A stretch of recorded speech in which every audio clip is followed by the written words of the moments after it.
was turning 17. I didn't want to rot in Erie, Pennsylvania for the rest of my life. I didn't know anything about Vietnam, but that wasn't the point. The point was, I wasn't into the college scene. My high school counselor said to me, "Well now, sissy, what is it you want to be? A nurse, a teacher, or a secretary?" "Oh, well, a nurse, I guess. I'll help mankind." I was graduating from Vassar in primary education, provisional junior league. Sleeves right down to my elbows. Prim, high, proper collars. Already been offered a boarding school position for the fall term. When I saw a Red Cross form on the placement board, I went for an interview and they said, Red Cross has 2 groups going overseas early summer, Korea and Vietnam. well, Saigon's a sophisticated cosmopolitan city. Diversity of people to meet, all walks of life, and they speak French. I took my junior year in Paris. Besides, it snows in Korea, doesn't it? Whereas Vietnam has a wonderfully warm climate.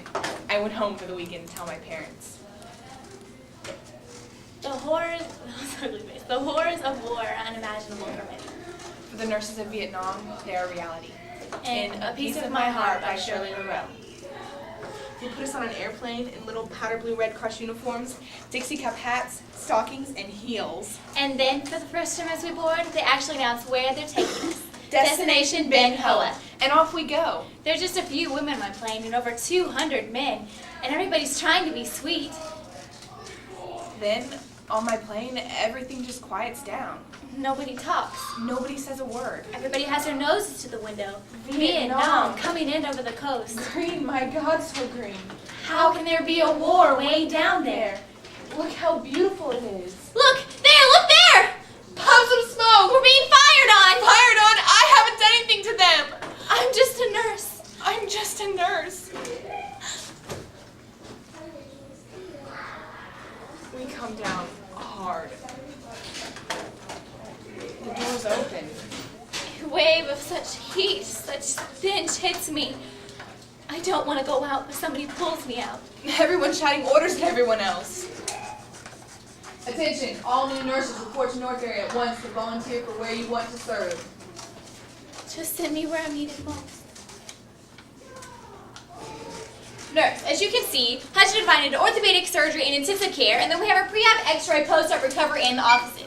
Now all these HUDs are lined up, and between them, please notice we have bunkers. Bunkers? In case of a rocket attack, then what we call red alert. Red alert? Red alert means we are in immediate danger, a direct rocket hit, or a cyber attack when the enemy penetrates our perimeter. If you're off duty, you crawl immediately into a bunker. If you're on duty, you put on flak jackets, helmets, put the mattresses over all your patients, then take cover yourself while somebody guards the door. I see. We're in red alert most of the time. You will be responsible for 300 to 350 patients, and you'll be expected to take care of the sickest patients yourself. 350 patients? Night duty's the hardest, of course. People die at night, and wounded people get very frightened at night. They moan, they cry out. Now your job will include all the routine things, of course. Reading the charts, checking the IVs, the dressings, the casts. Suctions, respirators, infusing fluids, catheters, tubes, drains. I don't know what I'm looking at. I can't even find the patient here. Don't think of it in that way. What you must do is focus on the facts and write the data down. But I've never seen anything like this in my life. Please, just keep on checking the charts, the IVs, the dressings, the casts. Think only of what you are checking. Block out the rest. Build a psychological wall. Now over here are more seriously injured men, our intensive care patients. Come along. I can't. Stuff it behind that wall or you will never function or be of use. But there's so many injuries, and the kinds of injuries. The medical corps motto is conserve the fighting strength. Your job is to patch up the soldiers so he can get back on the battlefield. Walk and don't think. Write and don't think. Don't think. Don't let those thoughts come through your wall. Stay behind your wall. First night at the hospital, we had a mass casualty. There's a mass casualty coming in. All doctors, nurses, corpsmen available to leave their lines. Please report to emergency at once. I don't know how to describe it. I was just thrown into it. Bandages, Sterilizers. catheters, IVs. medications. There's just so much to remember. Attention, helicopters coming in. Attention, emergency. Helicopters coming in. We need IVs. We need all the uniforms off. We need name, rank, serial number on each one. I I can't move. even look at the second stretcher. I can't talk. 'Cause I'm still stunned I by can't the do first. anything.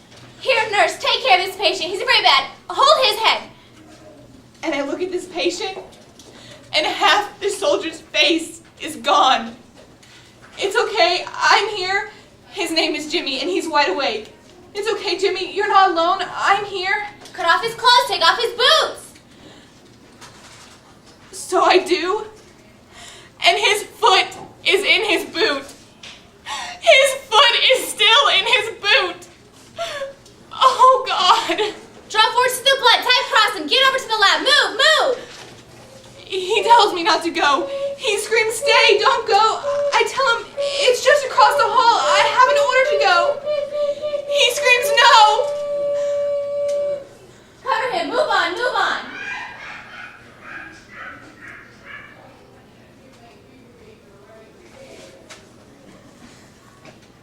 One night triage, 5 GIs are carried in, all shot down.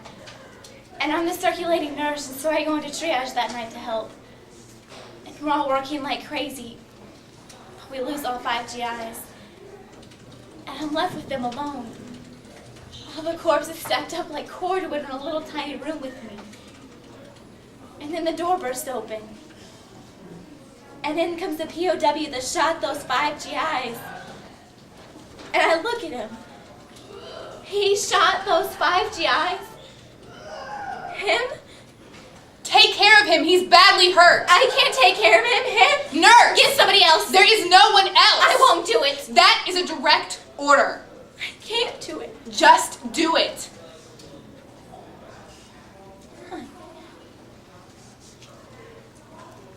I can't take care of him. He killed those men. So I put my hands around his neck and I watched the life flow out of him.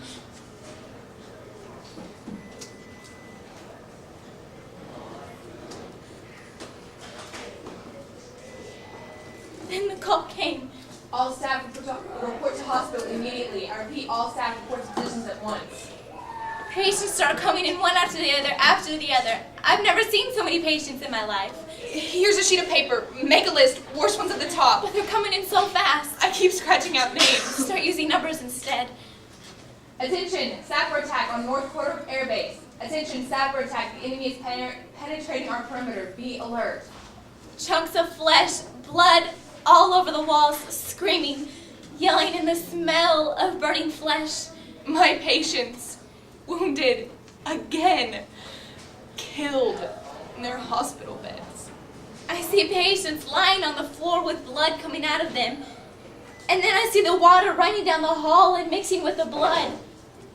A river of blood. Oh God. Help me stay behind my wall. But then this 18-year-old is coming into surgery. And he's so young, he doesn't even have hair on his face. And I'm running beside his stretcher and he's screaming. Mommy! Mommy! Mommy! And I'm saying, I'm right here, baby. Mama's right here. But I don't want to die! And a piece of my heart goes with him.